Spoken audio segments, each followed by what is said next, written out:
अगर आपके पास सब कुछ है फिर भी अंदर से खालीपन महसूस हो रहा है तो ये 10 मिनट की वीडियो आपकी जिंदगी बदल सकती है।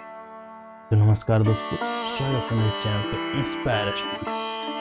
आज हम बात करने वाले हैं आपकी जिंदगी बदलने वाली एक ऐसी कहानी जो आपको दिल को छू जाएगी। तो जल्दी जल्दी मेरे लाइव सेशन से जुड़िएगा, कमेंट सेक्शन में कमेंट कीजिए। आज की वीडियो है खुद को पहचान, जिसे आज तक आपने पहचान नहीं पाया। तो चलिए कहानी के माध्यम से आपको बताते हैं। मुंबई की एक ऊंची इमारतों में से एक जो 25वां मरले पर अरब आलीशान अपार्टमेंट में रहता था।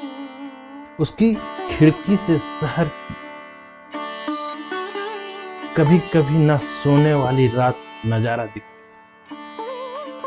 गाड़ियां, अंतरीन कतारें जो रोशनी और समुंदर के और दूसरी तरफ फैला हुआ कंक्रीट का जंगल।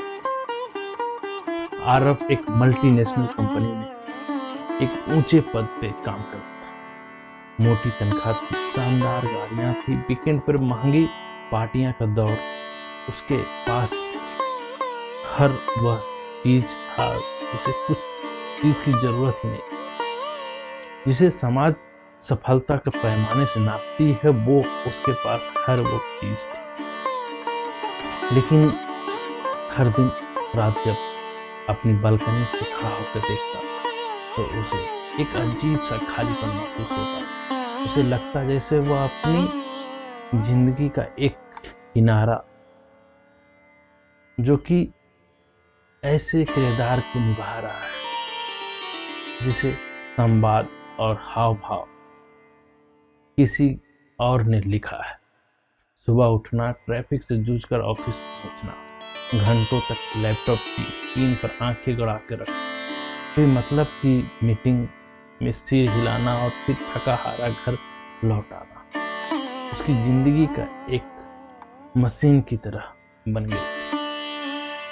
एक दिन एक बहुत ही जरूरी मीटिंग था। अचानक आरब धड़कनें तेज हो गई। उसके हाथ पांव कांपने लगे, गला सूख गया। उसे लगा जैसे कमरे की दीवारें पर अब गिर रहा है। वह एक शब्द भी नहीं बोल पा रहा था। यह एक पैनिक अटैक था। डॉक्टर ने उसे कुछ दवाइयां दी और कहा, आरब, तुम्हारा शरीर तुम्हारा एक संकेत दे रहा है। यह तनाव सिर्फ काम का नहीं, यह उस जिंदगी का है जो तुम जी तो रहे हो पर महसूस नहीं कर रहे। दवाइयां सिर्फ लक्षणों की दवाई की, बीमारियों के जड़ से। यह शब्द आरब के दिल में तीर तरह चुभ गई। उस रात वह सो नहीं पाया, क्योंकि उसने अपनी जिंदगी का एक फिल्म की तरह अपनी आंखों के सामने देख रहा था। बचपन के वो दिन जब वह चित्र बनाता था, पहाड़ों पर घूमता था और सपने देखता था, गिटार बजाना चाहता था। वह सारे सपने वहीं इस सफलता की दौड़ में पीछे रह गए थे। उसने महसूस किया कि उसने अपनी पहचान, पद, अपनी सैलरी और अपनी सामाजिक स्थिति से बना तो ली है, लेकिन आरफ कौन है या वह खुद भी भूल चुका था। अगली सुबह उसने एक साहसी निर्णय लिया। उसने पहली नौकरी को इस्तीफा देना सोचा। थोड़ी मुश्किल थी, डर था, लेकिन फिर भी उसने हिम्मत ली और जाके नौकरी में इस्तीफा दे दिया। उसके दोस्त, परिवार और सहकर्मी ने उसे पागल कहा, लेकिन आरब जानता था कि आज उसने यह कदम नहीं उठाया तो वो हमेशा के लिए सोने के पिंजरे में कैद होकर रह जाएगा। आरब अपना महंगा स्मार्टफोन एक तरफ रखा, एक छोटा सा बैग पैक किया और ट्रेन पकड़ ली। उसे नहीं पता था कि वह कहाँ जा रहा है। उसका बस एक मकसद था, वही शोर से दूर जाना, जहां वह अपनी आत्मा की आवाज सुन सके। नए दिनों की यात्रा के बाद वो सोचने लगा। वो कई दिनों की यात्रा किया। वह उत्तराखंड के एक छोटे से गुमनाम गांव धरती गांव पहुंचा। यहाँ ना ऊंची इमारत थी, ना गाड़ियां, ना ही कोई शोर था।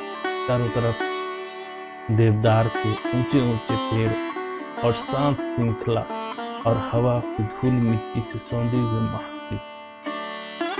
उसने गांव में एक छोटा सा कमरा किराए पर लिया। शुरुआत में कुछ दिनों तक बहुत मुश्किलें थी। शहर के भागदौड़ की आदि आरब इस शांति से घबरा रहा था। उसके पास करने का कुछ नहीं था। कोई मीटिंग नहीं थी, कोई डेडलाइन नहीं थी, कोई टारगेट नहीं था, कोई मन में बेचैनी नहीं था। वह बार बार अपने फोन उठाता, लेकिन नेटवर्क न होने के कारण वह दुनिया से लगभग कट चुका था। धीरे धीरे उसने अपने आसपास की दुनिया को देखना शुरू किया। वह सुबह जल्दी उठकर पहाड़ों की सूरज को उगता हुआ देखता। वह गांव के लोगों के साथ बैठने लगा। उसने देखा कि कैसे वे कम संसाधन में भी बहुत खुश हैं, संतुष्ट हैं। गांव में उनकी मुलाकात अम्मा से हुई, एक 70 साल की बुजुर्ग महिला जिसके चेहरे पे झुर्रियां से ज्यादा अनुभव और शांति का चमक था। अम्मा ने उसे बिना कोई सवाल पूछे अपने घर में जगा दी। आरब ने उनके साथ छोटे मोटे काम करने लगा। कभी लकड़ी काटता, खेतों से सब्जियां लाना, गांव को जो थे गायें उसके चारे देना। इन कामों में कोई ग्लैमर नहीं, लेकिन हर काम के बाद आरब को एक अजीब सी संतुष्टि मिली, जो उन्हें लाखों का डील फाइनल करने में भी नहीं मिलता था। एक दिन अम्मा ने उनसे पूछा, बेटा शहर में सब लोग इतना भागते क्यों हैं? उन्होंने पूछा, पहुंचना कहाँ है? आरब के पास कोई जवाब नहीं। सब सवाल उसके अंदर गूंज रहा था। जैसे जैसे दिन बीतते गए, आरब का मन शांत होने लगा। शहर का शोर शराबा अब उसके दिमाग से जा चुका था और उसकी जगह एक खामोशी ने ले ली। इस खामोशी में पहला बार अपने अंदर की आवाज सुनाई दी। उन्होंने सालों बाद अपना पुराना स्केच बुक निकाला और पहाड़ों, पेड़ों और गांव के लोगों का चित्र बनने लगा। उसने महसूस किया कि वह उसकी उंगलियां अब भी वही कला को नहीं भूल रही। उसे एक बच्चे जैसे खुशी महसूस हुई। एक दिन वह अकेले ही पास के एक चोटी पर ट्रैकिंग के लिए निकल गया। रास्ते में मौसम खराब हो गया और वह रास्ता भटक गया। चारों तरफ घना जंगल हो रहा था और वह अकेले था। पहले तो वह बहुत डरा, लेकिन फिर उसने हिम्मत जुटाई। उसने अपनी सांसें पर ध्यान केंद्रित किया और प्राकृतिक संकेत को समझने की कोशिश की। घंटों की मुश्किलों के बाद उसने वापस जाने का रास्ता लिया। जब वह उस चोटी पर पहुंचा तो सूरज डूब रहा था और आसमान नारंगी, गुलाबी और बैंगनी रंग सराबोर थे। नीचे पूरी घाटी शांत लेटी हुई थी।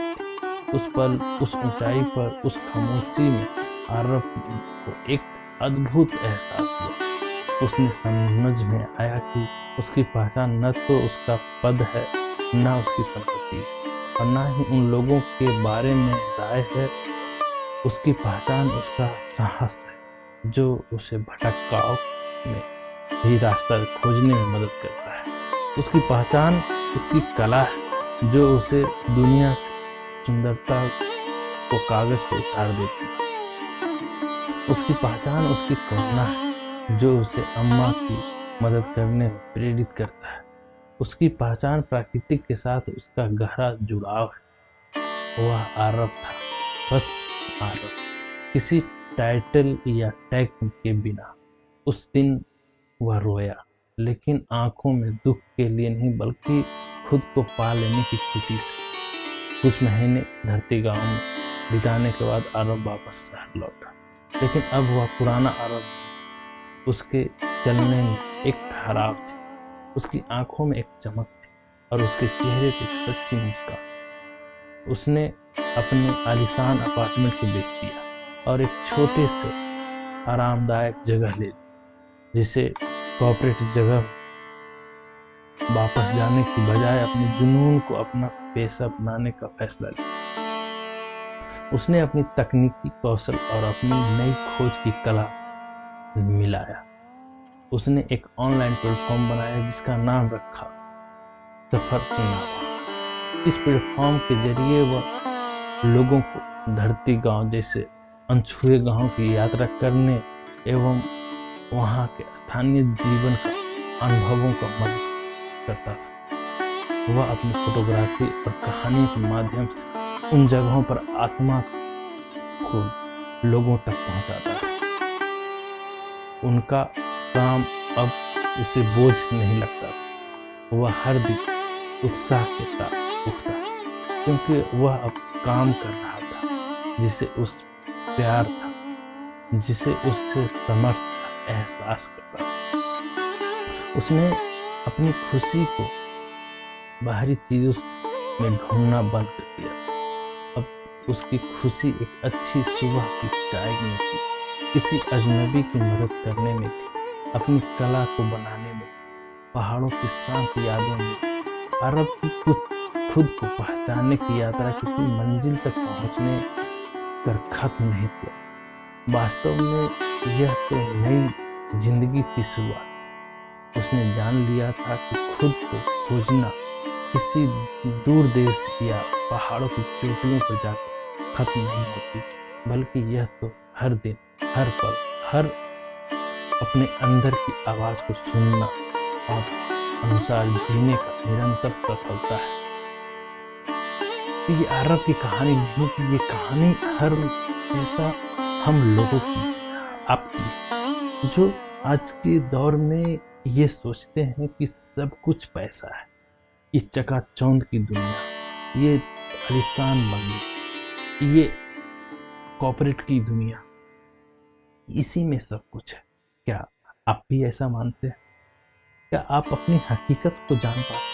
अगर नहीं जानते हैं तो इस वीडियो को पूरा यहाँ तक बात किए होंगे तो आपको पता चल गया हो। तो इसी तरह की मोटिवेशनल वीडियो के लिए मेरे चैनल को जरूर बनेगी। साथ ही मेरे चैनल को, इस वीडियो को ज़्यादा से ज़्यादा उन दोस्तों को शेयर कीजिए जो आज की चकाचौंध की दुनिया में कहते हैं सब कुछ पैसा है, ये आलीशान घर, बंगले, जमीन, जायदाद है, लेकिन वो खुद अपने नहीं, अपने आप में खुश है, खुद को पहचानिए। इसी तरह के मोटिवेशनल वीडियो के लिए मेरे चैनल को लाइक कीजिए, कमेंट सेक्शन में कमेंट कीजिए कि आज से अपने आप को पहचान गया हूँ। अगर हाँ, कमेंट सेक्शन में कमेंट कीजिए। साथ ही इसी तरह के मोटिवेशनल वीडियो के लिए मेरे चैनल को जरूर सब्सक्राइब कीजिएगा। फिर मिलते हैं नए वीडियो में। धन्यवाद। Thank you.